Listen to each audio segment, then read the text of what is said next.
ओम शांति। तो आज हम बाबा की मुरली सुनेंगे। तो आज वैसे तो सद्गुरुवार है, सद्गुरुवार 13 फरवरी 2025। आज के मुरली से महावाक्य है, मीठे बच्चे बाप जो है जैसा है उसे यथार्थ रीति जान करके याद करना यही मुख्य बात है।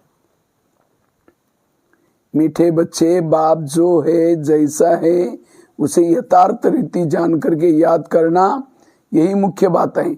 मनुष्य को यह बात बहुत युक्ति से समझानी है। आज के मुरली से प्रश्न है, सारे यूनिवर्स के लिए कौन सी पढ़ाई है जो यहाँ ही तुम पढ़ते हो? सारे यूनिवर्स के लिए कौन सी पढ़ाई है जो यहाँ ही तुम पढ़ते हो? इस मुरली का उत्तर मैं आपको बताऊंगा नहीं, आप ध्यान से मुरली सुनना और क्या बताया था उसमें आप खुद ही कैच कर लेना, क्योंकि मुरली का जो क्वेश्चन होता है मुरली के आधार से होता है। ध्यान से सुनना और फिर लास्ट में पूछूंगा क्या बताया था, इसलिए ढूंढना कहाँ वो प्रश्न का उत्तर आता है। ओम शांति। भगवान वच्छ, यह तो रूहानी बच्चे समझते हैं कि भगवान कौन है। भारत में कोई भी यथार्थ रीति जानते नहीं, कहते भी हैं मैं जो हूँ जैसा हूँ, मुझे यथार्थ रीति कोई नहीं जानते। तुम्हारे में भी नंबरवार है, नंबरवार पुरुषार्थ अनुसार जानते हैं। भले यहाँ रहते हैं परंतु यथार्थ रीति से जानते नहीं हैं। नंबरवार पुरुषार्थानुसार जानते हैं, भले यहाँ रहते हैं लेकिन यथार्थ नहीं जानते। यथार्थ रीति जान करके और बाप को याद करना ये बड़ी मुश्किलात है। भले बच्चे कहते हैं कि बहुत सहज है, परंतु जो हूँ मुझे निरंतर बाप को याद करना, बुद्धि में ये युक्ति रहती है। मैं आत्मा बहुत छोटा हूँ, हमारा बाबा भी बिंदी छोटा है। आधा कल्प तो भगवान का कोई नाम भी नहीं लेते, दुख में ही याद करते हैं। हे भगवान, अब भगवान कौन, ये तो कोई मनुष्य समझते नहीं। अब मनुष्य को कैसे समझाएं? इस पर विचार सागर मंत्र चलना चाहिए। नाम भी लिखा हुआ है, प्रजापिता ब्रह्मा कुमारी ईश्वरीय विश्वविद्यालय। इसमें भी समझते नहीं कि ये रूहानी बेहद के बाप के ईश्वरीय विश्वविद्यालय। अब क्या नाम रखे? मनुष्य झट समझ जाए। कैसे मनुष्य को समझाए कि ये यूनिवर्सिटी है? यूनिवर्सिटी के यूनिवर्स से यूनिवर्सिटी अक्षर निकला है। यूनिवर्स अर्थात सारा वर्ड, उसका नाम रखा हुआ है यूनिवर्सिटी, जिसमें सब मनुष्य पढ़ सकते हैं। यूनिवर्स के पढ़ने के लिए यूनिवर्सिटी है। अब वास्तव में यूनिवर्स के लिए तो एक ही बाप आते हैं, उनकी एक यूनिवर्सिटी है। एम ऑब्जेक्ट भी एक है। बाप ही आकर के सारे यूनिवर्स को पावन बनाते हैं, योग सिखलाते हैं। ये तो सब धर्म वालों के लिए है। कहते हैं अपने को आत्मा समझो, सारे यूनिवर्स का बाप है, इन कॉर्पोरियल गॉड फादर। तो क्यों ना इसका नाम spiritual university of spiritual in corporeal God father रखे। बाबा कहते हैं ये प्रजापिता ब्रह्मा कुमारी ईश्वरीय विश्वविद्यालय के बजाय बाबा का मनन चिंतन चलता रहता है। बाबा कहते हैं इसका नाम क्या करो, spiritual university of spiritual incorporeal God father रखे। ख्याल किया जाता है मनुष्य ऐसे जो सारे वर्ड में बाप को एक भी नहीं जानते। रास्ता कौन? रास्ता को जाने तो रचना को भी जाने। रास्ता द्वारा ही रचना जान सकता है। बाप बच्चों को सब कुछ समझा देंगे और कोई भी जानते नहीं। ऋषि मुनि नेति कहते हैं, तो बाप कहते हैं तुमको पहले यह रास्ता और रचना की नॉलेज नहीं थी। अभी रचता ने समझाया है। बाप कहते हैं मुझे सब पुकारते भी हैं, आकर के हमको सुख शांति दो, क्योंकि अभी दुख अशांति है। उनका नाम भी है दुखहर्ता सुखकर्ता। वह कौन है? भगवान। वह कैसे दुख हर सुख देते हैं ये कोई नहीं जानते। तो ऐसा क्लियर कर लिखे तो मनुष्य समझे। निराकार गॉड फादर है, नॉलेज देते हैं। ऐसे से विचार सागर मंथन करना चाहिए। बाप समझाते हैं मनुष्य सभी है पत्थर बुद्धि। अभी तुमको पारस बुद्धि बना रहे हैं। वास्तव में पारस बुद्धि उन्हें कहेंगे जो कम से कम 50 से अधिक मार्क ले। फेल वालों को पारस बुद्धि नहीं कहेंगे। ये भी कोई समझते नहीं कि राम को बाण क्यों दिखाए हैं, श्री कृष्ण को सुदर्शन चक्र दिखाए हैं कि उसने सबको मारा और राम को बाण दिखाए। एक खास मैगजीन निकलती है जिसमें दिखाए श्री कृष्ण कैसे सुदर्शन चक्र से अकासुर बकासुर आदि को मारते हैं। दोनों को हिंसक बना दिए हैं और फिर डबल हिंसक बना दिए हैं। कहते हैं उन्हों को भी बच्चे पैदा हुए। अरे ये है ही निर्विकारी देवी देवता, वहाँ रावण राज्य है ही नहीं। इस समय रावण संप्रदाय कहा जाता है। अभी तुम समझाते हो हम योग बल से विश्व की बादशाही लेते हैं, तो क्या योग बल से बच्चे पैदा नहीं हो सकते? वह है ही निर्विकारी दुनिया। अभी तुम शूद्र से ब्राह्मण बने हो, ऐसा अच्छी रीति समझाना है जो मनुष्य समझे। इनके पास पूरा ज्ञान है। थोड़ा भी इस बात को समझेंगे तो समझा जाएगा ये ब्राह्मण कुल का है। कोई के लिए झट समझ जाएंगे ये ब्राह्मण कुल का है ही नहीं। आते तो अनेक प्रकार के हैं ना। तो तुम spiritual university of spiritual incorporeal God father लिख करके देखो क्या होता है। विचार सागर मंथन कर अक्षर मिलाने होते हैं। इसमें बड़ी युक्ति चाहिए लिखने की। जो मनुष्य समझे यहाँ ये नॉलेज गॉड फादर समझाते हैं अथवा राजयोग सिखलाते हैं। ये अक्षर भी कॉमन है। जीवन मुक्ति डीटी सर्वंटी इन सेकंड ऐसे अक्षर हो जो मनुष्य की बुद्धि में बैठे। ब्रह्मा द्वारा विष्णुपुरी की स्थापना होती है। मन मना भाव का अर्थ है बाप और वर्ष को याद करो।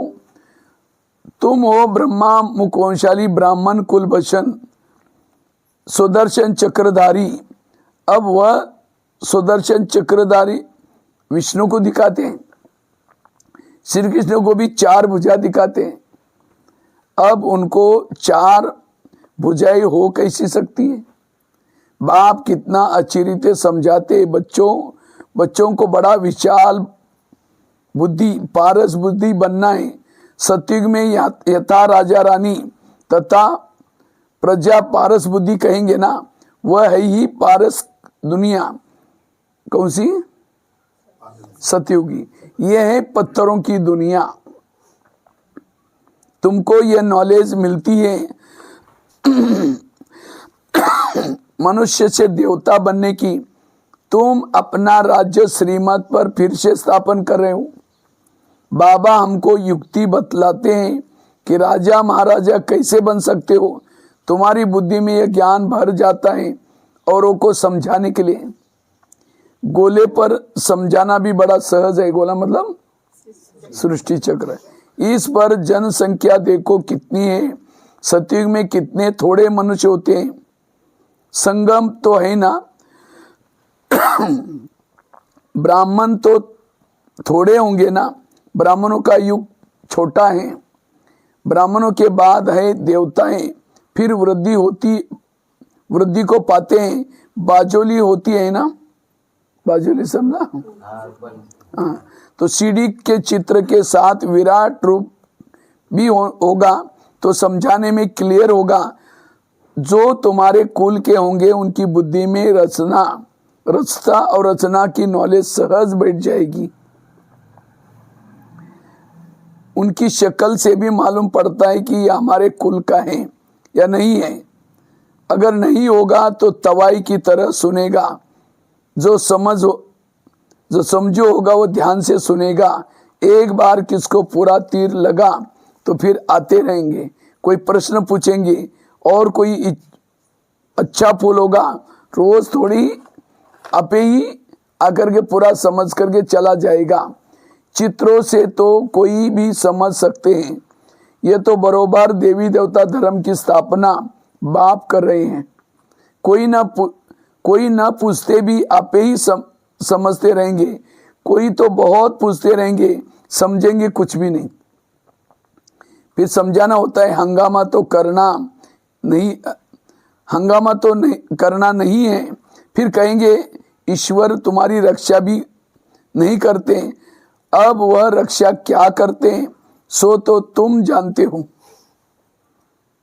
कर्मों का हिसाब किताब तो हर एक को अपना चुक तो करना ही है। कोई ऐसी घटना होती है, ईश्वर कहते हैं ईश्वर तुम्हारी रक्षा नहीं करता, एक्सीडेंट होता है, बाबा कहते हैं सब कर्मों का फल है। ऐसे बहुत है। तबीयत खराब हो जाती है तो कहते हैं रक्षा करो।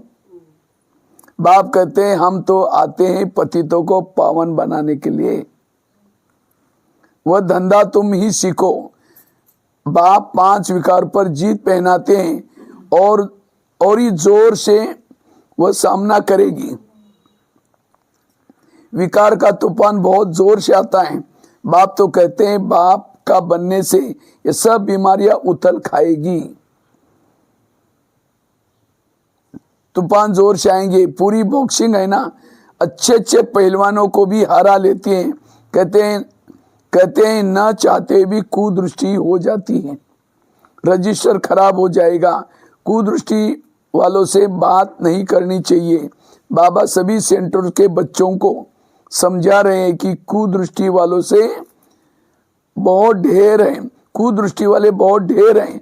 नाम लेने से और ट्रेटर बन जाएंगे।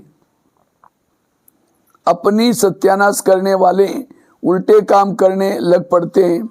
काम विकार नाक से पकड़ लेता है, माया छोड़ती नहीं। कुकर्म कुदृष्टि कुवचन निकल पड़ते हैं, कुचलन हो पड़ती है। इसीलिए बहुत बहुत सावधान रहना है। तुम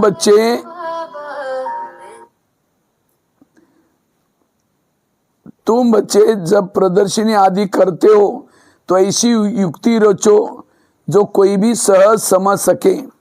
यह गीता ज्ञान स्वयं बाप पढ़ा रहे हैं, इसमें कोई शास्त्र आदि की कोई बात नहीं है। यह तो पढ़ाई है। किताब गीता तो यहाँ है ही नहीं। मैंने किताब लेकर के बाबा गीता का नहीं पढ़ा। बाप पढ़ाते हैं, किताब थोड़ी हाथ में उठाते हैं। फिर ये गीता नाम कहाँ से आया? ये सब धर्मशास्त्र बनते ही है बाद में। कब बनते हैं? दोपहर में। कितने अनेक मठ पंथ हैं, सबके अपने अपने शास्त्र हैं। टाल डाल जो भी है, छोटे छोटे मठ पंथ, उनके भी शास्त्र आदि बनते हैं अपने अपने। तो वो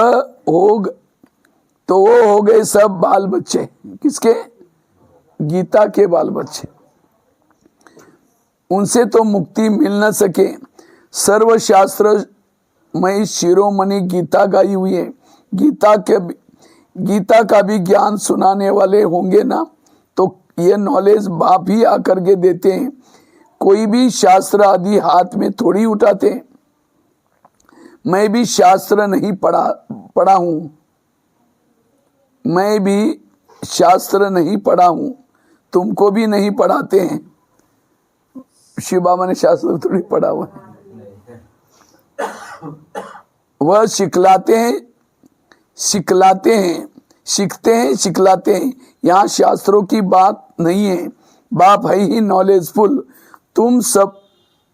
हम तुमको सभी वेदों शास्त्रों का सार बताते हैं।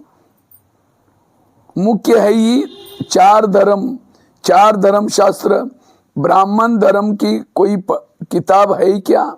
ब्राह्मणों की कोई किताब? कितनी समझने की बातें हैं, ये सब बाप बड़े डिटेल में समझाते हैं। मनुष्य सब पत्थर बुद्धि है, तब तो इतने कंगाल बने हैं। देवता ही तो गोल्डन एज में है, वहां सोने के महल बनते हैं, सोने की खानियां थी। अभी तो सच्चा सोना है ही नहीं, सारी कहानी भारत भी है। तुम देवी देवता पारस बुद्धि थे, विश्व पर राज्य करते थे। अभी स्मृति आए, हम स्वर्ग के मालिक थे, फिर नरक के मालिक बने हैं। अब फिर पारस बुद्धि बनते हैं। यह ज्ञान तुम बच्चों की बुद्धि में है, जो फिर औरों को समझाना है। ड्रामा अनुसार पाठ चलता रहता है, जो टाइम पास होता है सो एक्यूरेट। फिर भी पुरुषार्थ तो कराएंगे ना। जिन बच्चों को नशा है कि स्वयं भगवान हमको हेवन का मालिक बनाने के लिए पुरुषार्थ कराते हैं, उनकी शक्ल बड़ी फर्स्ट क्लास खुशनुमा रहती है। किनकी? निश्चय स्वयं भगवान हमें हेवन का मालिक बनाने के लिए पुरुषार्थ कराते हैं, उनकी शक्ल खुशनुमा रहती है। बाप आते भी हैं बच्चों को पुरुषार्थ कराने प्रारब्ध के लिए। ये भी तुम जानते हो, दुनिया में थोड़ी कोई जानते हैं हेवन का मालिक बनाने भगवान पुरुषार्थ कराते हैं, तो खुशी होनी चाहिए, शक्ल बड़ी फर्स्ट क्लास खुशनुमा होनी चाहिए। बाप की याद से तुम सदैव हर्षित रहेंगे। बाप को भूलने से मुरझाई जाती है, बाप वर्षे को याद करने से खुशनुमा बन जाते हो। हर एक की सर्विस से समझा जाता है। बाप को बच्चों की खुशबू भी आती है, सपूत बच्चों से खुशबू आती है, कपूत बच्चों से बदबू आती है। बगीचे में खुशबूदार फूल को ही उठाने के लिए दिल होगी, आग को कौन उठाएंगे? बाप को यथार्थ रीति याद करने से ही विकर्म विनाश होंगे। अच्छा, मीठे मीठे शिकीले दे बच्चों प्रति माता पिता बाप दादा का याद प्यार और गुड मॉर्निंग। रूहानी बाप की रूहानी बच्चों को नमस्ते। हम रूहानी बच्चों की रूहानी बाप को याद प्यार गुड मॉर्निंग और नमस्ते नमस्ते नमस्ते। तो आज के मुरली से प्रश्न था, सारे यूनिवर्स के लिए कौन सी पढ़ाई है जो यहाँ ही तुम पढ़ते हो? क्या उत्तर था? एक आत्मा का ज्ञान ही सारे यूनिवर्स की पढ़ाई है, जो हमें आत्मा समझ के बाप को याद करना, यही राइट है। बहुत सारे यूनिवर्स के लिए यही पढ़ाई है कि तुम सब आत्मा हो। इसलिए बाबा ने आज नाम चेंज करने के लिए बताया ना, इस यूनिवर्सिटी का नाम मतलब आत्माएं पढ़ते हैं। तो आत्मा समझ करके बाप को याद करो, पावन बन जाएंगे। सारे यूनिवर्स का जो बाप है वो एक ही बार आते हैं सबको पावन बनाने, वही रचना और रचना की नॉलेज देते हैं। इसलिए वास्तव में ये एक ही यूनिवर्सिटी है। ये बात बच्चों को स्पष्ट कर समझानी है। ये आज के प्रश्न मुरली के प्रश्न का उत्तर था। तो आज के मुरली से धारणा है, धारणा के लिए मुख्य सार पहला है, माया की बॉक्सिंग में हारना नहीं है। माया के बॉक्सिंग में हारना नहीं है। ध्यान रहे कि कभी भी मुख से कुवचन न निकले, कुदृष्टि कुवचन कुकर्म न हो जाए। ध्यान रहे कभी मुख से कुवचन न निकले, कुदृष्टि कुचलन कुकर्म न हो जाए। यह आज की धारणा का मुख्य है। दूसरा है, फर्स्ट क्लास खुशबूदार फूल बनना है। नशा रहे कि स्वयं भगवान हमको पढ़ाते हैं। बाप की याद में रह सदैव हर्षित रहना है, कभी भी मुरझाना नहीं है। आज के मुरली से वरदान है, चैलेंज और प्रैक्टिकल की समानता द्वारा स्वयं को पापों से सेव कर रखने वाले विश्व सेवाधारी भव। चैलेंज और प्रैक्टिकल की समानता द्वारा स्वयं को पापों से सेव रखने वाले विश्व सेवाधारी भव। विस्तार है, बाप बच्चों को चैलेंज करते उस चैलेंज और प्रैक्टिकल जीवन में समानता हो, नहीं तो पुण्य आत्मा के बजाय बोझ वाली आत्मा बन जाएंगे। इस पाप और पुण्य की गति को जान करके स्वयं को सेफ रखो, क्योंकि संकल्प में भी किसी भी विकार की कमजोरी, व्यर्थ बोल, व्यर्थ भावना, घृणा व ईर्ष्या की भावना पाप के खाते को बढ़ाती। दोबारा वो लाइन पढ़ता हूं, इस पाप और पुण्य की गति को जान करके स्वयं को सेफ रखो, क्योंकि संकल्प में भी किसी भी विकारों की कमजोरी, व्यर्थ बोल, व्यर्थ भावना, घृणा, ईर्ष्या पाप के खाते को बढ़ाती है। इसलिए पुण्य आत्मा भव के वरदान द्वारा स्वयं को सेफ रख विश्व सेवाधारी बनो। संगठित रूप से एक मत एक रस स्थिति का अनुभव कराऊं। स्लोगन है आज के मुरली से, पवित्रता की क्षमा चारों ओर जलाओ तो बाप को सहज देख सकेंगे। पवित्रता की क्षमा चारों ओर जलाओ तो बाप को सहज देख सकेंगे। जितना हमारे पास पवित्रता है बाबा हमें नजर आएगा बुद्धि से। अव्यक्त इशारे, एकांत प्रिय बनो, एकता और एकाग्रता को अपनाओ। प्रत्यक्षता का झंडा लहराने के पहले सिर्फ 2 शब्द हर कर्म में लाना, एक सर्व संबंध संपर्क में आपस में एकता। अनेक संस्कार होते भी अनेकता में एकता और दृढ़ता यही सफलता का साधन है। कभी कभी एकता हिल जाती है, यह करे तो मैं करूं नहीं। आपका स्लोगन है 100 परिवर्तन से विश्व परिवर्तन, विश्व परिवर्तन से 100 परिवर्तन नहीं। ओम शांति। तो ये आज की मुरली थी। मीठे बच्चे, बाप जो है जैसा है उसे यथार्थ रीति जान करके याद करना, यही मुख्य बात है। मनुष्य को यह बात बहुत युक्ति से समझानी है। आज के मुरली से प्रश्न था, सारे यूनिवर्स के लिए कौन सी पढ़ाई है जो यही तुम पढ़ते हो? सारे यूनिवर्स के लिए यही पढ़ाई है कि तुम सब आत्मा हो। आत्मा समझ करके बाप को याद करो तो पावन बन जाएंगे। सारे यूनिवर्स का जो बाप है वह एक ही बार आते हैं, सबको पावन बनाते हैं। यही वही रचना और रचना का नॉलेज देते हैं। इसलिए वास्तव में ये एक ही यूनिवर्सिटी है। ये बात बच्चों को स्पष्ट कर समझानी है। ओम शांति। ये थी बाबा की आज